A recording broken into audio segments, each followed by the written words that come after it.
2 weeks after the conversation in Velthar's office, everything changed. The alarm sounded during the middle of a routine navigation class. Red emergency lights flashed throughout the training station.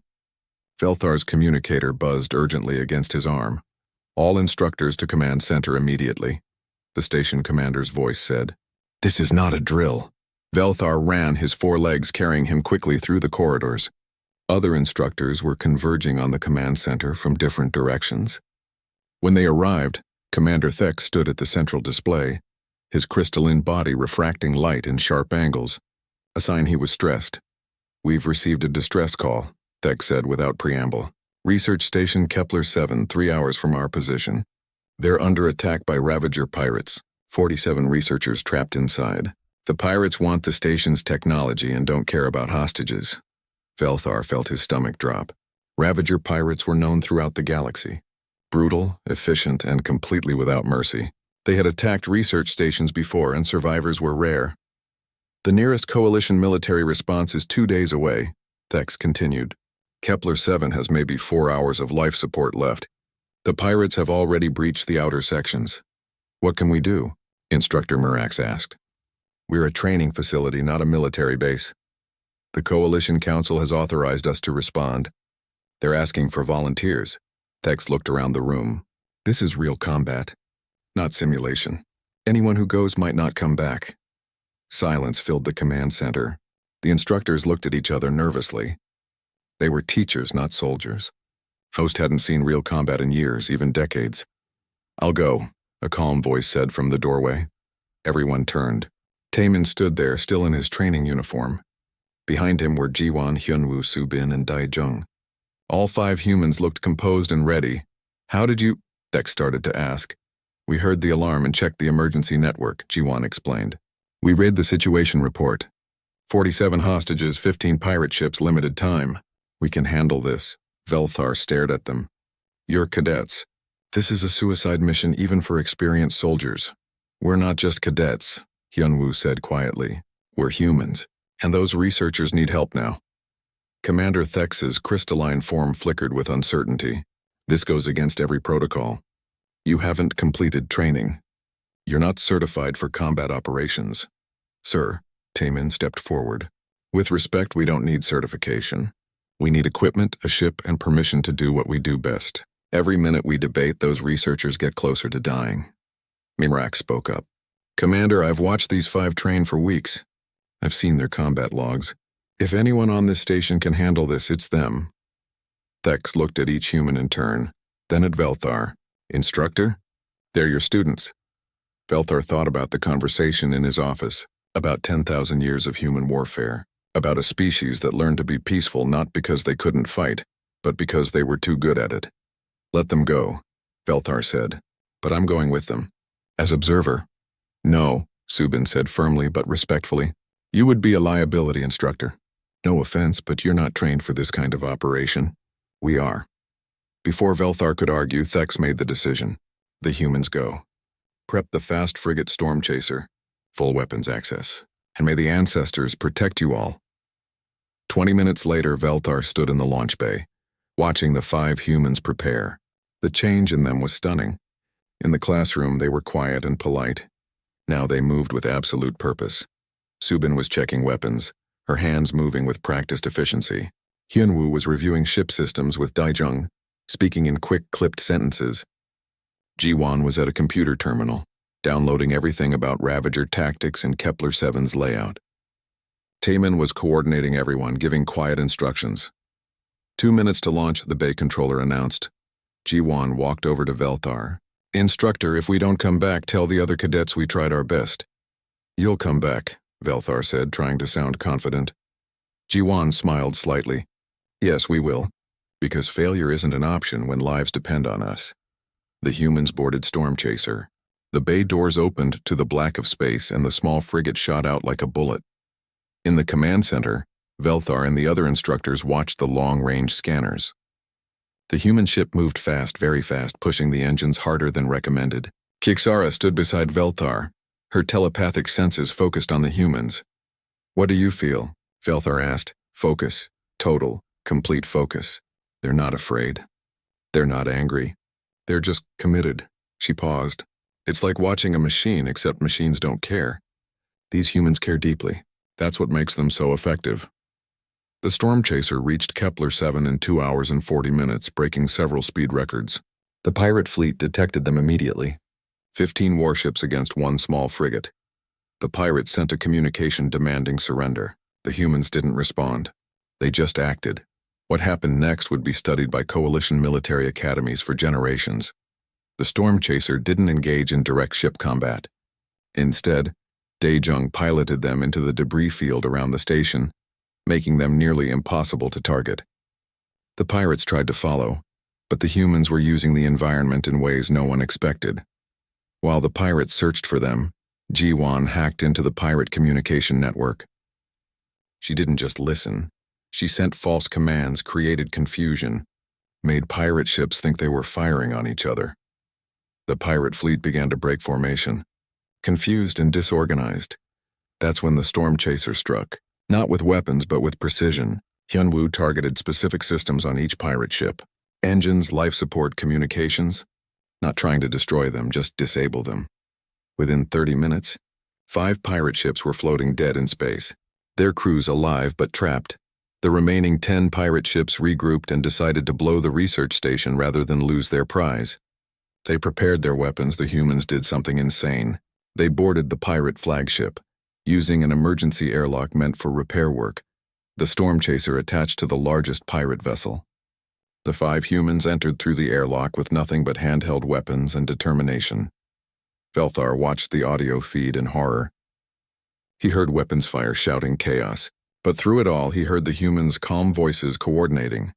3 hostiles left corridor. Suppressing. Move. Engine room secured. Life support controls located. Initiating shutdown sequence. They weren't fighting through the ship. They were taking it apart from the inside, sabotaging systems, forcing pirates to abandon positions, controlling the environment. In 20 minutes, the flagship's captain surrendered. The other pirate ships, seeing their leader defeated by 5 individuals, panicked. 3 more ships surrendered. The rest fled into deep space. The humans secured the station, checked every researcher, and confirmed all 47 were alive and safe. Total mission time: 53 minutes from arrival to completion. Casualties: 0. When Storm Chaser docked back at the training station, the entire facility was waiting. Every instructor, every cadet, everyone had heard what happened. The 5 humans walked off the ship. They were dirty, tired, and Hyunwoo was favoring his left leg. But they were calm. Mission accomplished, Commander, Taemin reported. All hostages safe. Pirate forces neutralized or captured. Commander Thex's crystalline body shimmered with colors no one had seen before. Amazement, perhaps. Or fear. How? We assessed the situation, adapted to the environment, and accomplished the objective, Subin said simply. Standard procedure for humans facing a crisis. Velthar stepped forward. What you did today was impossible. 5 individuals against 15 pirate ships and their crews. That's not standard procedure. That's Tuesday. Daejung finished, a slight smile on his face. For humans, that's just Tuesday. The station was silent. Every species present was trying to process what they had witnessed. Finally, Grok, the Kragnor who had mocked the humans for weeks, stepped forward. He looked at Hyunwoo for a long moment, then did something that shocked everyone. He knelt. I called you weak, Grok said, his deep voice humble. I was a fool. You are the strongest warriors I have ever seen. Please forgive my ignorance. Hyunwoo helped him stand. You're not a fool, Grok, you just didn't know. None of you did, but now you do. Humans are capable of violence, yes, but we prefer peace. Today we fought because people needed saving. Tomorrow we go back to being students, because that's who we choose to be. Velthar watched the 5 humans walk toward the medical bay for their mandatory post-mission checkups. They were already talking about their homework assignment for the next day, discussing the tactical theory exam, coming up next week, as if they hadn't just accomplished the impossible. As if saving 47 lives was just another day's work, and Velthar finally understood the truth about humans. They weren't hiding their capability for violence. They were choosing every single day to be something more than warriors. They were choosing to be students, friends, helpers, and protectors. The quiet ones in the room really were the most dangerous. Not because they would attack, but because when they finally decided to act, nothing could stop them. They would continue training the humans normally, but watch them carefully. Document everything. Lernvelthar sat in his office, staring at the message he had sent an hour ago. A simple request asking the 5 human cadets to meet with him. It wasn't uncommon for instructors to have private meetings with students, but Velthar felt nervous in a way he hadn't experienced in years. The door chime sounded. "Enter," Velthar said, straightening in his chair. All 5 humans walked in together. They moved quietly, professionally, and arranged themselves in a loose semicircle facing his desk. Taemin stood slightly forward as if he was the informal leader. Jiwon and Subin flanked him on either side. Hyunwoo and Daejung stood slightly behind. They all looked alert but relaxed. "Waiting, please." "Sit." Velthar gestured to the chairs he had arranged. The humans sat in perfect unison, a synchronized movement that happened without any visible signal. That small detail made Velthar's skin prickle. They weren't trying to be intimidating. This was just how they moved naturally with unconscious coordination. "Thank you for coming," Velthar began. He had 4 arms and he realized all 4 of them were fidgeting. He forced himself to be still. "I wanted to talk to you about your performance in the combat simulation. Was there a problem, instructor?" Taemin asked. His voice was respectful, genuinely curious. No problem. "Your performance was exceptional. Too exceptional, perhaps." Velthar leaned forward. "I've been training warriors for 30 years. I've seen the best fighters from 47 different species. But what I saw from you 5 was different, so I started looking into your backgrounds, your training, your planet's history." The humans exchanged glances. Quick looks, barely a second each, but Velthar could see communication happening in those glances. "We should have known you'd research Earth," Jiwon said softly. "We're probably not what you expected." "No," Velthar admitted. "You're not. So I'm going to ask you directly, why do you sit so quietly in class? Every other species here displays some form of aggression or dominance. They posture, they compete, they show pride. But you 5, you take notes.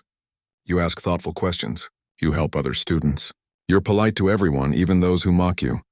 "Like Grok," Hyunwoo said, a slight smile on his face. "Yes, like Grok. He challenged you, insulted you, and when you defeated him easily, you tried to help him up. Why?"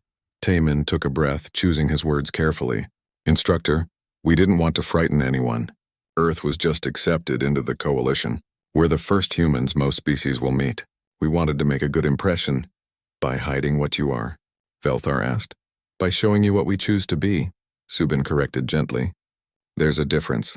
Velthar spread his 4 hands in a gesture of confusion. "Help me understand. I've read your planet's history. 10,000 years of continuous warfare, weapons capable of destroying your entire world, military training for every citizen. You're not a species with a warrior caste.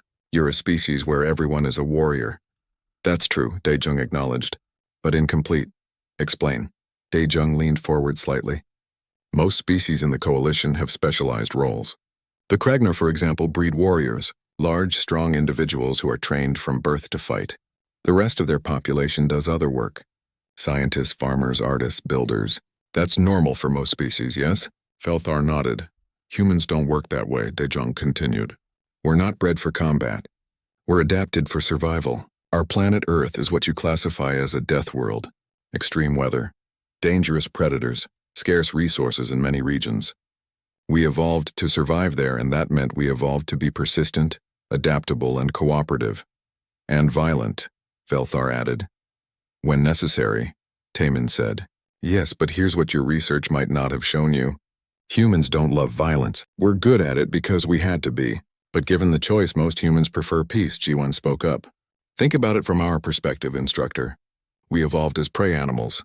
There were predators on Earth that could kill us easily. We weren't fast or strong or protected by armor or venom. So how did we survive? Tool use?" Velthar guessed. "Intelligence? Cooperation," Jiwon said. "We learned to work together, to communicate, to share information across generations, to plan. A single human is weak, but humans working together, we can accomplish almost anything. We hunted animals 10 times our size by working as groups. We survived ice ages by cooperating and sharing resources. Then we turned those same skills on each other." Hyunwoo said quietly, That's the part of our history that probably shocked you. We spent thousands of years fighting our own species. Nation against nation, tribe against tribe, sometimes neighbor against neighbor. Why? Velthar asked. If cooperation is your strength, why fight each other? Resources, Subin answered.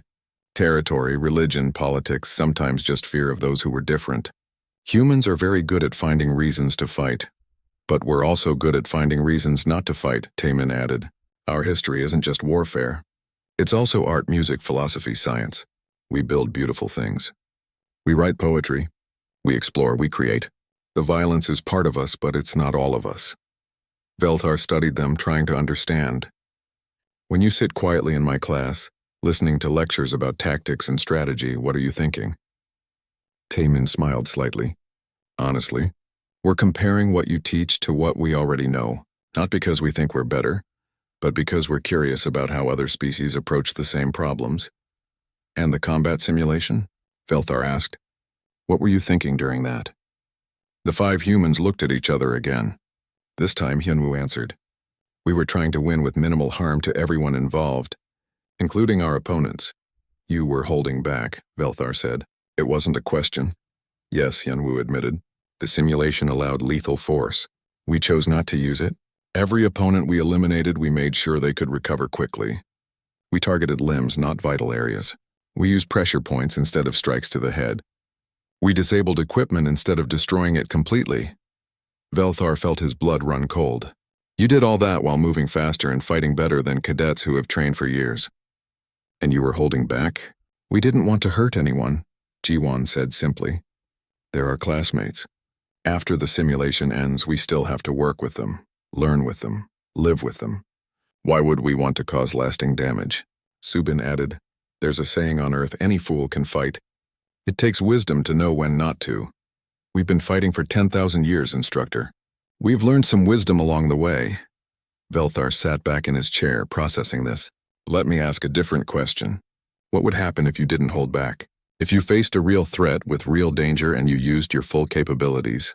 The atmosphere in the room changed. It was subtle, but Velthar felt it. The humans' expressions didn't change, their postures didn't change, but something shifted. Daejong spoke, his voice quiet but firm. We'd prefer not to find out, instructor. Why?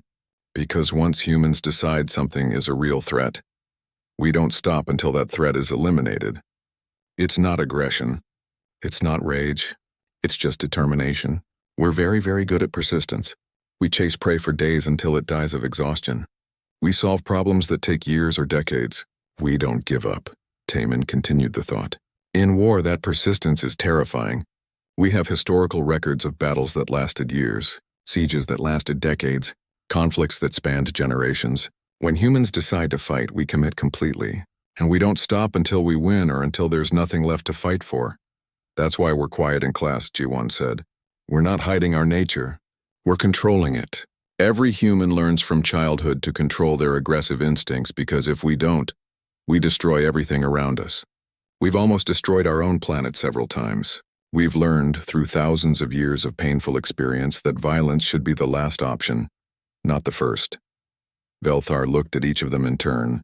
These quiet students who helped their classmates with homework, who asked thoughtful questions about civilian safety during tactical exercises, who sat patiently through lectures and never caused trouble.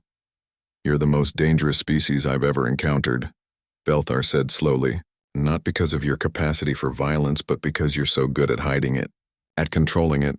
We're not hiding it, Subin said. We're just not advertising it. There's a difference. If you ask any human about our history, we'll tell you honestly. We're not ashamed of what we are, but we're also not defined by it. Hyunwoo added, on Earth, being loud about violence is considered immature. It's what children do when they're still learning control. Adults, experienced humans, we don't need to announce what we can do. We just do it when necessary. Velthar thought about Grok roaring and beating his chest before every match, about the Venlari hissing and displaying their tails, about all the species who needed to announce their strength. And then he thought about these 5 humans sitting quietly, speaking calmly about their capacity for terrible violence like they were discussing the weather. What do you want from the coalition? Velthar asked. What does Earth want? The same thing everyone wants, Taemin said. Peace, trade, knowledge. Velthar called an emergency meeting of all senior instructors. It was late in the station's night cycle, but all 12 instructors arrived within minutes. They gathered in the main briefing room, a secure space where sensitive training matters were discussed. "Thank you for coming," Velthar began. He looked tired. He hadn't slept since watching the combat logs. "We have a situation with the human cadets." "The simulation results?" asked Instructor Marax, a veteran Crolian who had trained elite forces for 20 years. "I saw the statistics. Impressive for first-time cadets, but not unprecedented." "It's not just the statistics." Velthar activated the holographic display in the center of the room. "Watch this." He played the footage of Hyunwoo moving through the battlefield. The instructors watched in silence. Then he showed Jiwon's ambush coordination, then Taemin's tactical command, then Subin's strategic positioning, then Daijung's deception tactics. When the footage ended, the room was completely quiet. Instructor Zix, a Venlari combat specialist, spoke first. "How long have they been training?" "According to their files, they completed Earth's mandatory military education program. Every human does. But these 5 have no additional combat training. They're civilians." "That's impossible," Marax said flatly. "Those are not the movements of civilians. I've trained special forces operatives who couldn't move like that." Kixara, who had been sitting quietly in the corner, finally spoke. "There's something else. Something I discovered when scanning their minds during the simulation." Everyone turned to look at the Mindari telepath. During combat, their brain patterns changed. Not in the way we normally see. Most species, when they fight, their minds become chaotic. Fear, anger, excitement all mixing together. But the humans... She paused, her large dark eyes reflecting the holographic light. Their minds became more organized, clearer. Like combat makes them think better, not worse. "That makes no sense biologically," said Instructor Ven, a Dulcari physician. "Stress responses should cause cognitive decline, not improvement. Unless," Velthar said slowly, "they evolved with stress. Constant, unending stress. What if for humans, combat is not the exception but the norm? Then we need to review their planet's history," Marax said. Earth's application for coalition membership included historical records. "Has anyone actually read them in detail?" Velthar felt embarrassment wash over him. "I skimmed the summary. It said they achieved global peace 50 years ago. I assumed they were like most pre-coalition species. Some conflicts in their past, but generally peaceful." "Let's look deeper," Mirax said, pulling up the Earth historical database on the central display. What they found over the next 3 hours horrified them all. Earth's history was not like other species' histories. Most species in the coalition had warrior periods followed by long eras of peace. Some species, like the Kragnor, still had ritualized combat, but most of their population lived peaceful lives. The warriors were a caste, a specialized group. Humans had no warrior caste. Because all humans were warriors, Velthar read aloud from the records. "Earth has documentation of continuous armed conflict for at least 10,000 years of recorded history. In the 20th century alone, they fought 2 global wars that killed over 100 million of their own species. They invented weapons capable of destroying their entire planet multiple times over. They have over 15,000 words across their various languages specifically for different types of killing." "Great spirits," Marax whispered. "They were killing each other with that level of organization and efficiency." Instructor Ven pulled up biological records. "Look at this. Humans evolved on a death world classification, extreme temperature variations, multiple predator species, scarce resources in many regions. But here's what's strange. Humans aren't particularly strong, fast, or durable compared to predators on their world. They survived through persistence hunting." "What's persistence hunting?" asked Zix. "They chase prey for days, sometimes weeks. They just keep following until the prey dies of exhaustion. Humans have more endurance than almost any other species on their planet. They can keep going long after other creatures would collapse." Chixara made a sound through her translator that might have been distress. "That's what I felt in their minds. Not aggression, not rage, just endless patient persistence." Velthar scrolled through more records. "Listen to this. Human children play games simulating warfare. They call them games. Their entertainment media is filled with combat scenarios. Their sports involve physical domination or simulated battle. They teach their young about military strategy and historical conflicts starting at age 5 or 6. "That's child abuse," Ven said, shocked. No, Chixara said quietly. It's survival training. On a world where conflict is constant, you teach your children to survive. Mirax pulled up a file on human military organization. Every major human nation maintains a standing army. Even during their so-called peacetime, they keep millions of trained fighters ready. They have mandatory military service in many regions. They develop new weapons constantly. And look at this.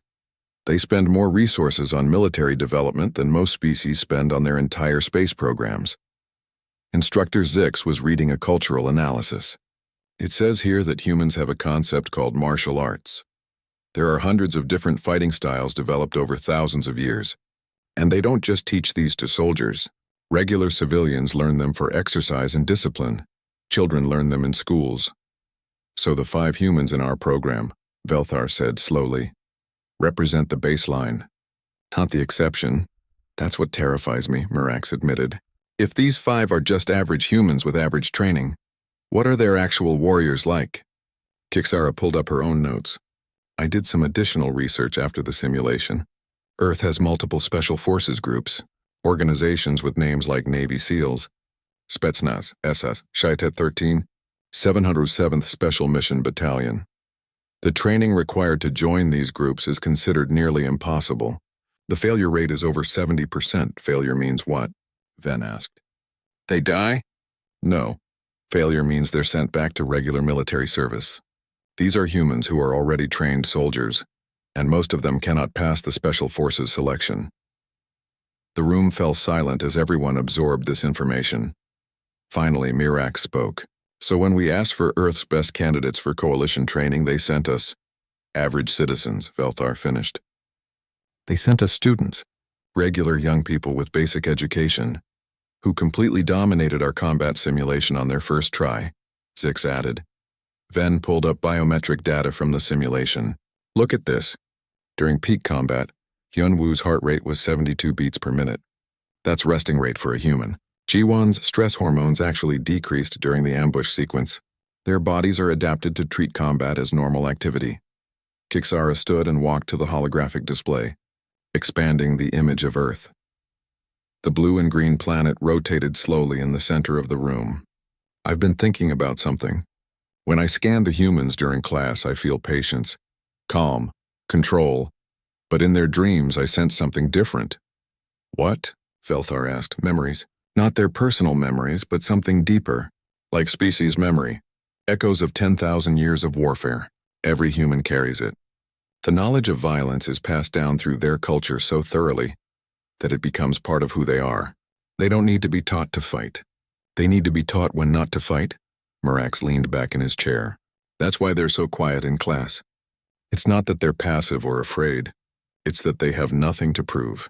They already know what they're capable of. Velthar thought about Hyunwoo's calm expression during his match with Grok, the way he had offered to help the Kragner up after defeating him, the complete absence of ego or pride in the victory. They're not hiding their nature from us, Velthar said. They're controlling it. There's a difference. A species that's so naturally violent that they had to develop extreme self-control just to build a civilization, Ven said. That's both impressive and terrifying. Instructor Zix looked troubled.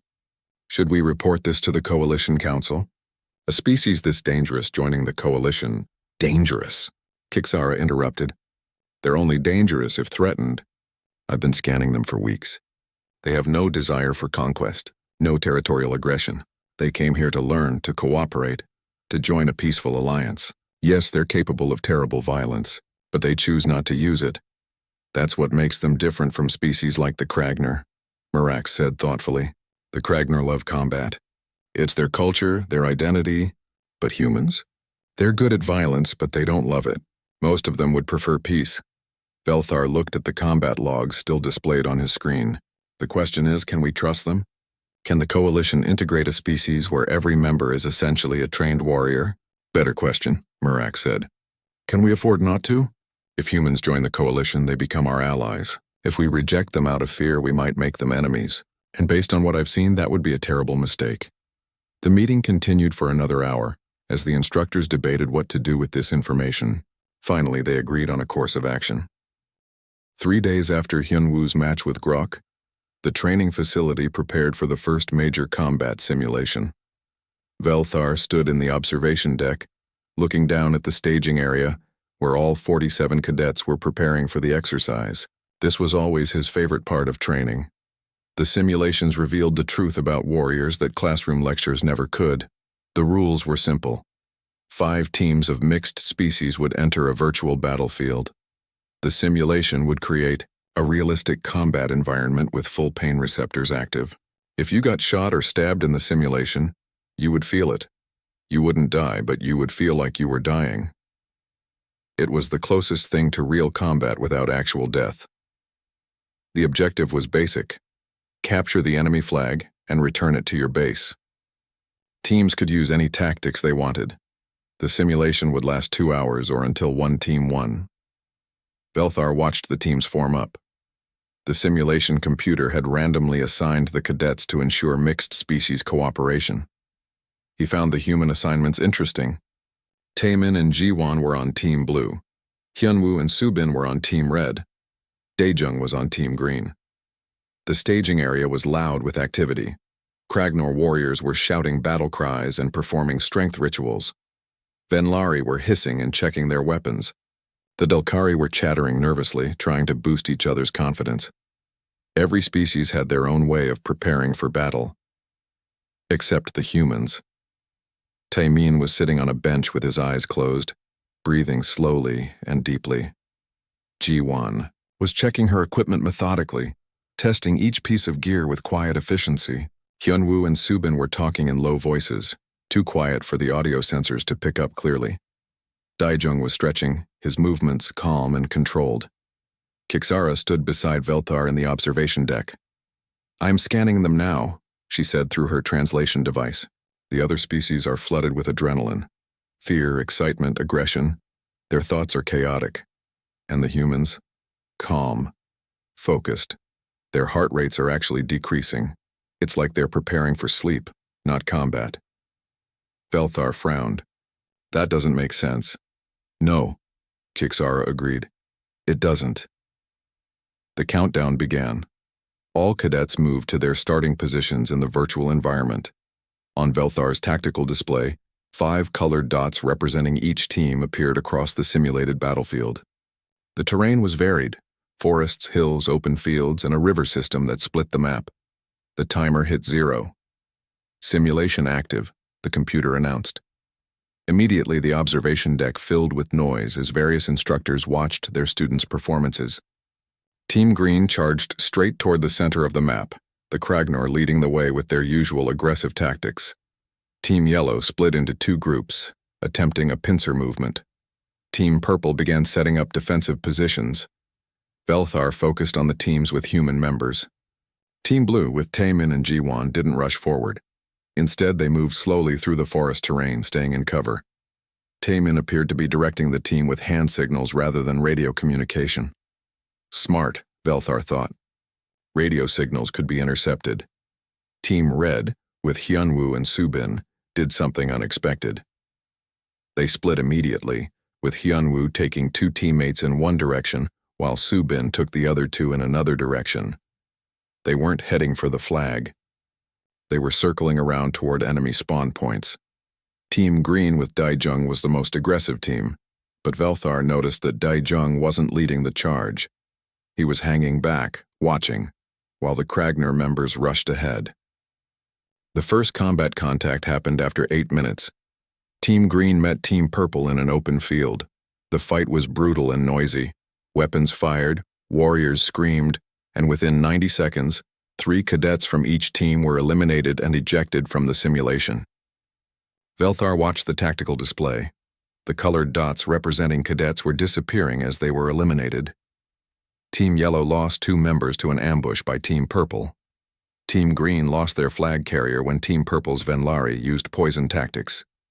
But something strange was happening on his display. Team Blue's opponents were vanishing, but not because they were being eliminated.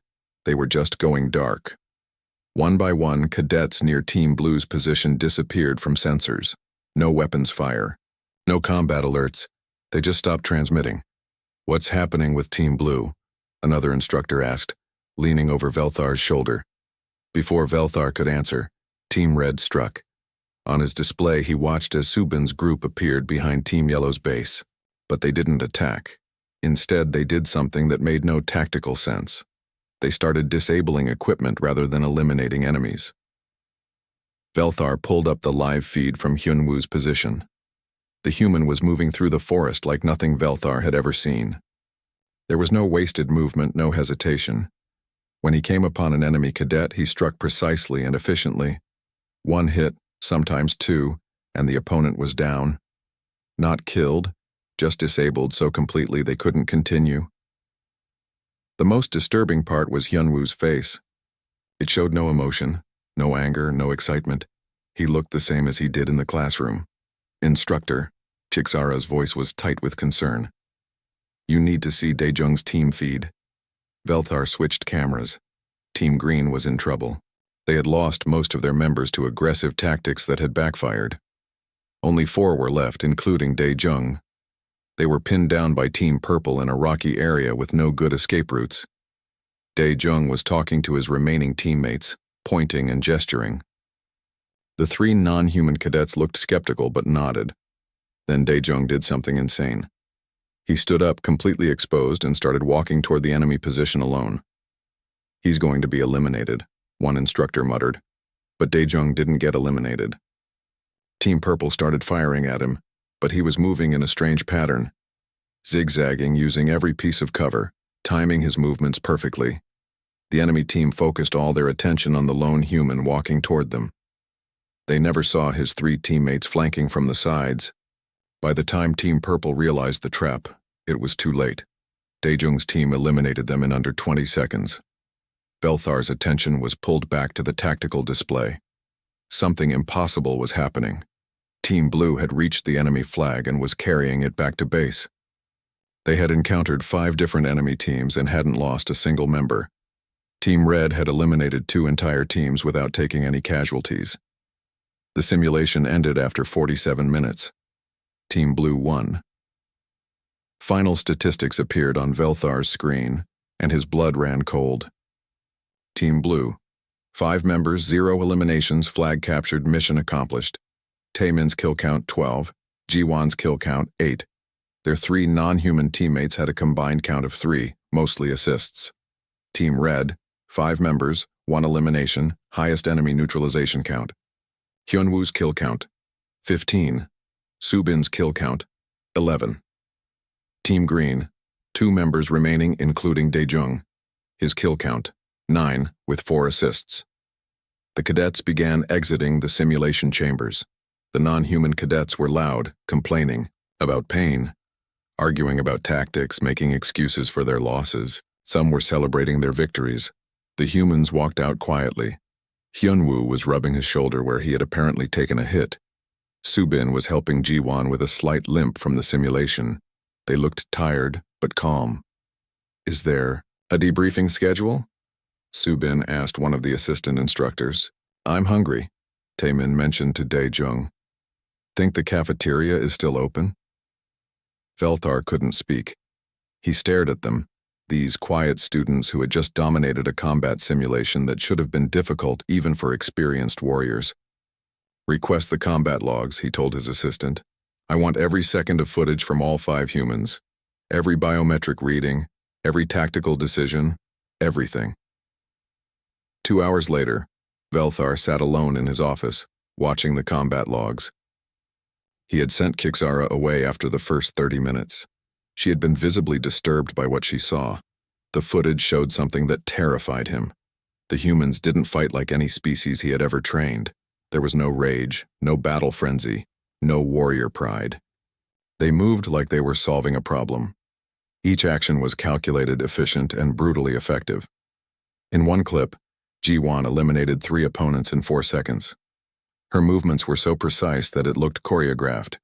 In another, Taemin coordinated an ambush that would have impressed veteran Special Forces operators. But the worst was Hyunwoo. Velthar watched him move through the battlefield and realized something horrible. The human was holding back. Even in this simulation where he was allowed to use lethal force, Hyunwoo was being careful not to cause permanent damage. He was choosing where to hit, how hard to hit, calculating every strike. This wasn't a student learning to fight. This was a trained killer choosing not to kill. Velthar's hands shook as he closed the files. He had been training warriors for 30 years. He thought he understood combat. But these humans, these quiet students who sat politely in class and asked thoughtful questions, they knew something about violence that the rest of the galaxy had never learned. They knew how to turn it on and off like a switch. Instructor Velthar stood at the front of the training hall, his forearms crossed behind his back as he watched the newest group of recruits file into the room. After 30 years of training warriors for the Galactic Coalition, he thought he had seen everything. He had trained the fierce Kragner, who stood nearly 3 meters tall and could crush steel with their bare hands. He had trained the cunning Venlari, whose poison-tipped tails could drop a full-grown warrior in seconds. He had even trained the gentle Harmonics, who used sound waves as weapons, but the humans puzzled him. There were 5 of them in this class: Taemin, Jiwon, Hyunwoo, Subin, and Daejung. They had arrived 2 weeks ago from a planet called Earth, somewhere in the outer spiral arm of the galaxy. Their world had just been approved for coalition membership, and these 5 were the first humans to attend the military training program. Velthar watched them take their seats in the middle row. They moved quietly without the usual noise and bluster that accompanied most new recruits. They didn't push or shove for the best positions. They simply sat down, pulled out their datapads, and waited for the lesson to begin. This worried him. Across the room, the Kragnor cadets were already making noise. 3 of them were chest-bumping and growling, showing off their strength to anyone who would watch. Their deep voices echoed off the metal walls of the training facility. In the back corner, 2 Venlari were hissing at each other, their tails raised in aggressive postures. Even the normally calm Dulcari were chattering nervously, their antennae twitching with excitement, but the humans just sat there, quiet, still, taking notes. Velthar began his lecture on tactical formations during ground assaults. He explained the standard coalition approach, showing holographic displays of various battle scenarios. The other species interrupted constantly with questions and challenges.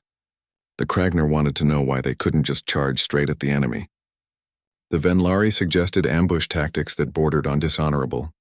The younger cadets from peaceful species asked nervous questions about survival rates. The humans listened. They took notes. When Taemin raised his hand, Velthar almost jumped in surprise. "Yes, Cadet Taemin?" "Instructor. In the scenario you showed, what was the civilian population status in the target zone?" Taemin's voice was calm and professional.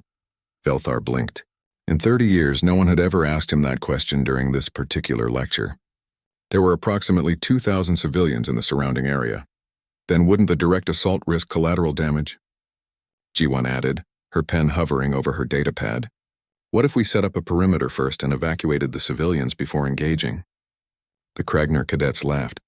One of them, a massive warrior named Grok, slammed his fist on the desk. "Evacuate? We are warriors, not babysitters. We strike fast and hard. That is the way of battle." Hyunwoo turned slightly to look at Grok. His face showed no anger, no challenge. He simply looked at the large alien for a moment, then turned back to face forward. He said nothing. That look bothered Velthar more than any war cry ever had. The lecture continued. Velthar presented a tactical problem involving a fortified position on high ground. The Kragner immediately suggested a frontal assault. The Venlari wanted to use biological weapons. The Dulcari proposed calling for air support. Subin raised her hand. What about siege tactics? Cut off their supply lines and wait them out. They'll have to surrender eventually. Grok laughed again. Wait, you humans have no spirit. No fire. Are you warriors or librarians? Subin didn't react to the insult. She just wrote something in her notes and went back to listening. After class, Velthar walked to the instructor's lounge where his colleague Chixara was waiting. Chixara was a Mindari, one of the telepathic species that served as psychological evaluators for the Coalition. Her large dark eyes could see beyond the physical world into the minds of those around her. Tell me about the humans, Velthar said, pouring himself a cup of warm beverage from the dispenser. Chixara's face, which had no mouth, communicated through a translation device at her throat. They are strange.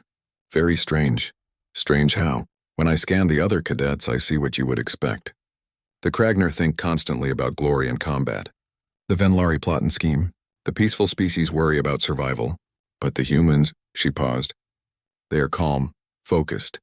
They think about the lessons, about tactics, about efficiency. There is no fear, no rage, no aggression. Just patience. That's what worries me, Velthar admitted. In my experience, passive species don't survive first contact with real combat. They freeze. They panic. They break. The humans are not passive, Kixara said quietly. They are patient. There is a difference. What difference? I don't know yet. But when I touch the surface of their thoughts, I feel something underneath. Something deep. Like a vast ocean with a calm surface, but who knows what swims in the depths? Velthar finished his drink and stood. Keep watching them. We have physical training tomorrow. Let's see how they handle themselves in the combat exercises. The next day, the cadets gathered in the main training arena. It was a massive space with various obstacles, climbing walls, and combat zones. Today's exercise was simple, hand-to-hand combat practice. Each cadet would face opponents of similar size and strength. The Kragner were excited, roaring and beating their chests. The Venlari stretched and tested their reflexes. Even the nervous species tried to look brave. The humans stood together in a small group, speaking quietly among themselves. Daejung was doing some kind of stretching routine. Hyunwoo was watching the other species with the same calm expression he always wore. Taemin was apparently explaining something to Subin, using his hands to demonstrate movements. Velthar called out the first matches. He deliberately paired Grok the Kragnor against Hyunwoo. He wanted to see how the quiet human would react to facing a warrior twice his size who had been mocking humans all week.